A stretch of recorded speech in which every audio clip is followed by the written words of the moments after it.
southern part of the country is far ahead comparatively to their counterpart in the northern part of Ghana. But what people might not know is that this whole thing was actually a colonial legacy that have been left behind. But then all this notwithstanding, I think the northern part of the country has done so well, has produced some of the most sought after academicians and politicians in the country. So in this video, we shall be looking at 5 great illustrious sons of Ghana that are from the northern part of the country. In fact, I've cascaded the list from the 5th to the topmost one on the list. So let's come to the 5th on the list. The 5th on the list is a great personality known as Imoru Igala. But Imoru Igala was the MP for Tumu in the Upper West region from 1954 to 1966. In fact, he held various political positions during the Gold Coast time, even to the Nkrumah regime that was after independence. He was given certain ministerial roles in the Nkrumah regime.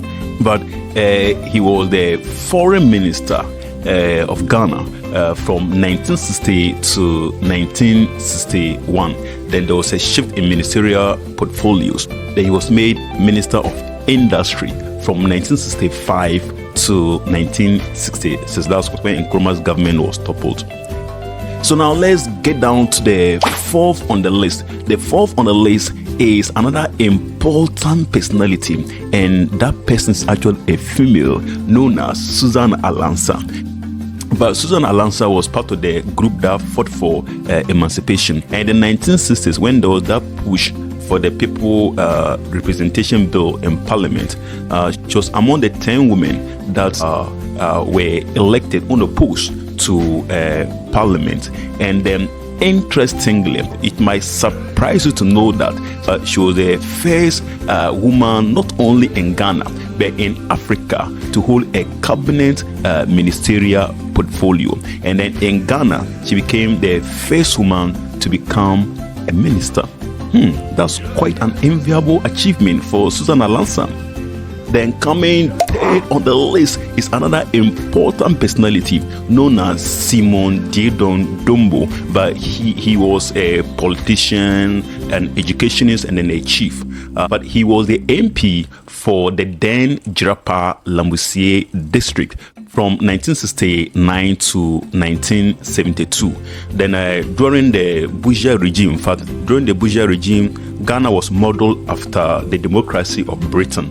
During that time, we had president and then prime minister. So that was the time that former President Akufo-Addo, his father Edward Akufo-Addo, was a president, whilst Bourgeois was a prime minister. So during that regime, the Bourgeois regime, he was given a ministerial portfolio and made minister for the interior from 1969 to 1971. Then it might also interest you to know that Simon Diedon Dombo was one of the founding members of the new Patriotic Party. In fact, those days it was known as the Northern People's Party, and then which metamorphosized to become the new Patriotic Party. The people just see the NPP party and think that it's just a party founded by accounts, and it's an account party, but might not know that someone that is from the northern part of the country was one of the key founders of that political party. In fact, looking at his enviable achievement, the University for Development Studies is named in honor of Simon Diedon Dombo, but he was also chief for his community known as Duri. Then coming second on the list is another important personality known as Joseph Henry Alansani. But from 1965 to 1966, he was the MP for Saboba in the northern region. Then during the Nkrumah regime, he was given a ministerial portfolio and then made Minister of Education from 1954 to 1956. Then there was a shift in ministerial portfolios.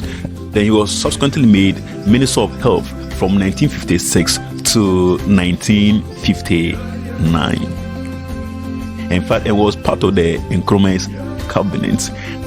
Then coming to the rundown to the topmost number one on the list, but it's a very illustrious son of Ghana, known as Dr. Hilla Limann. In fact, Dr. Hilla Limann was a foreign diplomat. He was a diplomat to Lomé and was also a diplomat to Guinea.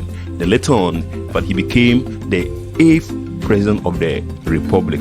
And what led to his presidency was during the 1960s, after the overthrow of Nkrumah, Ghana was more like a breeding ground for a lot of for coup d'etat. But there was a lot of frequent coup d'etats in the country.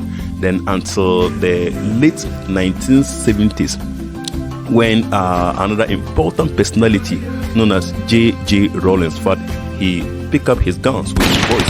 In fact, they were so frustrated with the situation in the country, and then he overthrew the then military ruler. And then, in fact, after doing that, Rawlings decided to be a gentleman and generously offered to return the country back to civilian rule. And that called for election in 1979. And that was when Dr. Hilla Limann, with his political party known as PNP, they won the election, and he became the 8th president of the republic. But it wasn't long. But his presidency didn't last. That it was like almost for 2 years.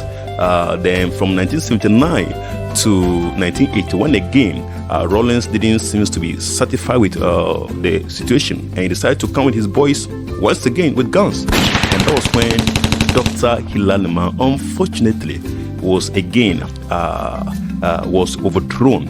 Then Rawlings picked up the helm of affairs in the country. In fact, Dr. Hilla Limann actually had enviable academic records, and he had his much of his higher education outside the country. But those days it wasn't common like that. He had his diploma in Sorbonne University.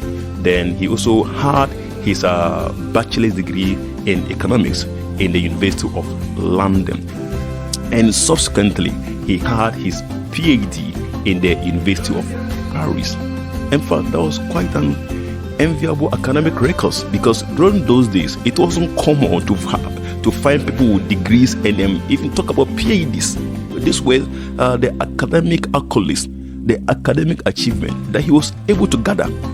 It's unlike today, where it's very easy to have a first degree, it's very easy to have masters, it's very easy to have, in fact, they are common everywhere.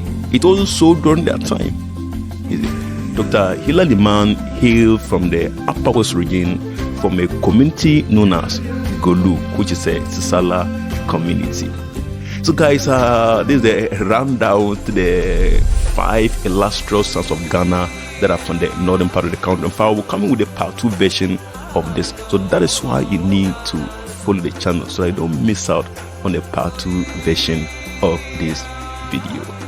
So I thank you for sticking and staying around. I see you again another time with more videos. Bye bye. Bye bye.